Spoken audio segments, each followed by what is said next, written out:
días. Esta mañana vamos a hablar sobre el tema del derecho parlamentario, habida cuenta que estamos en un proceso electoral donde ya se ha constituido el Congreso de la República con 130 electos nuevos parlamentarios y está próximo el 5 de junio a elegir al nuevo o nueva presidenta del Perú.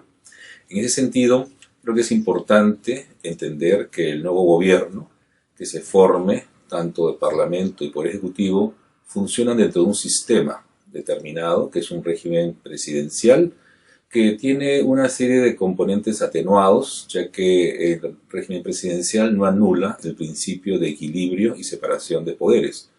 Esto significa entonces que, más allá que el presidente sea electo por la votación popular directa y que tenga la capacidad de dirigir el gobierno formando un gabinete, existe dentro de esta relación del sistema presidencial atenuado ciertos mecanismos que tiene que cumplir el Parlamento, que pueden ser básicamente tres: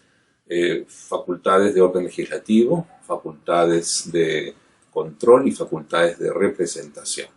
La facultad, digamos, legislativa es la más antigua, que está centrada en la expedición de las leyes, pero no solamente ellas, sino también en la posibilidad de delegar facultades al Poder Ejecutivo para que legisle en determinadas materias y plazos mediante decreto legislativo, o también que pueda el propio Poder Ejecutivo, de acuerdo con la Constitución, dictar decretos de urgencia en materia económica cuando así lo demande el interés nacional y con cargo a dar cuenta al Congreso. Estas potestades legislativas, propias del Parlamento, como también las cedidas al Poder Ejecutivo, tienen que estar enmarcadas en lo que señala la Constitución, porque de lo contrario, de haber alguna infracción a la Constitución de manera directa o indirecta, son objeto de una acción de inconstitucionalidad que el Tribunal Constitucional deberá resolver. En segundo lugar, tenemos la función o atribución de control propia de un Parlamento que también fiscaliza. Y ahí podemos subdividir en algunas competencias que son unas preventivas, otras son funcionales y otras son más represivas, ¿no? Las preventivas son precisamente aquella que da lugar a la formación del gobierno, porque el presidente o presidenta electo tendrá que nominar a un presidente de Consejo de Ministros, quien a su vez le propone el conjunto de ministros, y de conformidad con la Constitución, el gabinete, el presidente de Consejo de Ministros nominado con sus ministros, se presenta al Congreso en el plazo de 30 días después de la juramentación del presidente, a efectos de presentar su plan de gobierno y presentar a sus ministros, y deben solicitar un voto de confianza, con lo cual significa que el Parlamento evalúe, debata y corresponda aprobar o dar el voto, o eventualmente no darlo teóricamente. Usualmente siempre se da el voto de confianza como un gesto de fair play, de juego limpio, para que ejerza el poder, y luego de 100 días empiezan ya a operar todas las funciones de control, si no es antes, ¿no? En ese sentido, esta tarea también preventiva supone que el Parlamento tenga también que cumplir funciones que están pendientes. Por ejemplo, el nombramiento del defensor del pueblo, ya que no se ha logrado hasta el momento ningún acuerdo, como también la designación de un magistrado del Tribunal Constitucional que ya venció su mandato hace un año, o la nominación del nuevo Contralor General de la República, que también está con el cargo vencido, ¿no? Luego tenemos estas funciones propias del Parlamento, que son más regulares y continuas, donde los parlamentarios pueden solicitar, invitar a un ministro o a un alto funcionario para que informen sobre determinada política o determinado acontecimiento que sea de interés nacional. Dentro de ello pueden también no solamente pedir informes a altos funcionarios, sino también elaborar sobre la base de esas informaciones dictámenes para la elaboración de sus proyectos de leyes a través de la presentación que hagan de estos los grupos parlamentarios, que es la forma de aglutinar a los parlamentarios para un trabajo más ordenado, y que entren a las comisiones ordinarias a ser debatidos, aprobados y luego presentados, ¿no?, al Pleno del Congreso, quien debe finalmente elaborar el debate, mejor dicho, y rectificar, de ser el caso, y aprobar la ley.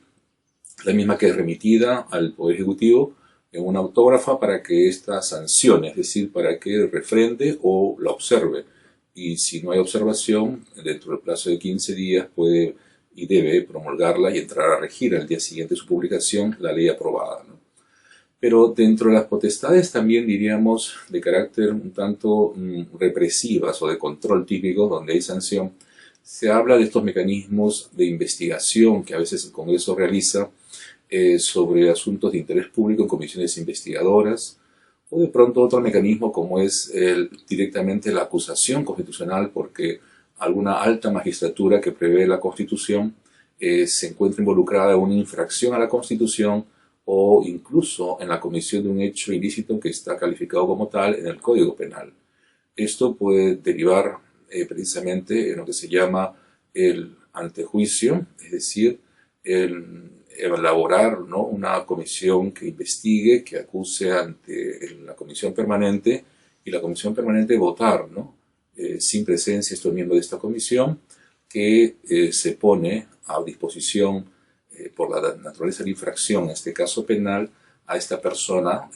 a disposición del Ministerio Público, quien debe acusar concretamente ante la Corte Suprema, señalar la Constitución y esta abrir una investigación judicial con los resultados que corresponda al debido proceso, ¿no? Sin perjuicio de este antejuicio, existe también una figura en la Constitución que da lugar a que estas personas acusadas, y sobre todo si han cometido una infracción a la Constitución, puedan ser objetos de una sanción directa por el Parlamento, como puede ser la suspensión en el cargo, puede ser la inhabilitación para ejercer cargos políticos y finalmente puede ser la destitución en el cargo, ¿no? Estos casos son extraordinarios. Los últimos que se hicieron fue precisamente contra el expresidente Fujimori por fugar del país y renunciar desde el Japón, ¿no?, por fax a la presidencia de la República. Fue inhabilitado políticamente en 2001. O también los magistrados del Tribunal Constitucional del año 97, que se pronunciaron sobre la ley de la reelección presidencial y la mayoría, en ese caso oficialista, decidió investigarlos arbitrariamente, desde mi punto de vista, y destituirlos, ¿no?, del cargo de magistrados del Tribunal Constitucional. En ese sentido, yo diría que es necesario que el ejercicio de estas competencias, tanto las legislativas como también las de control, conjuntamente con las de representación, sean muy bien manejadas. Porque la representación significa que los parlamentarios no están sujetos a mandato imperativo del pueblo, no obstante que han recibido el voto para determinadas políticas de desarrollo, y podrían cambiar incluso porque son sujetos solamente a un mandato de representación, lo cual actúan como si fueran los miembros que los han elegido y además ahora representan a toda la nación, pero no están sujetos a un mandato coercitivo, ¿no? En ese sentido creo que es necesario algunas reformas importantes en el Parlamento, porque en los últimos años ha dejado mucho que desear la calidad de muchos parlamentarios electos por el voto popular libre, ¿no? Incluso en esta última elección se acusa a muchos representantes que tienen juicios, ¿no?, pendientes sobre lavado de activos o inclusive con algunos vínculos en el narcotráfico, ¿no? Hay países que lamentablemente han atravesado por estas circunstancias, como en Colombia, y en ese sentido se han tomado medidas importantes, como por ejemplo anular la inmunidad parlamentaria para que cualquier persona que tenga sospechas fundadas sea objeto de investigación por el Ministerio Público sin necesidad de todos estos fueros o antefueros que a veces son un manto muchas veces de impunidad para poder investigar por parte del Poder Judicial, ¿no? Creo que también es importante que el Senado de la República tenga otra vez un lugar en nuestro modelo constitucional, porque eso permite una representación mucho más definida, ¿no?, de los distintos sectores de la población, sobre todo el interior del Perú, y además también creo que el derecho a la consulta está pendiente, o el derecho a la revocatoria, incluso en las autoridades, porque quien tiene más poder debe estar sujeto a mayor control, y en este caso un modelo, digamos, presidencial atenuado lo tienen tanto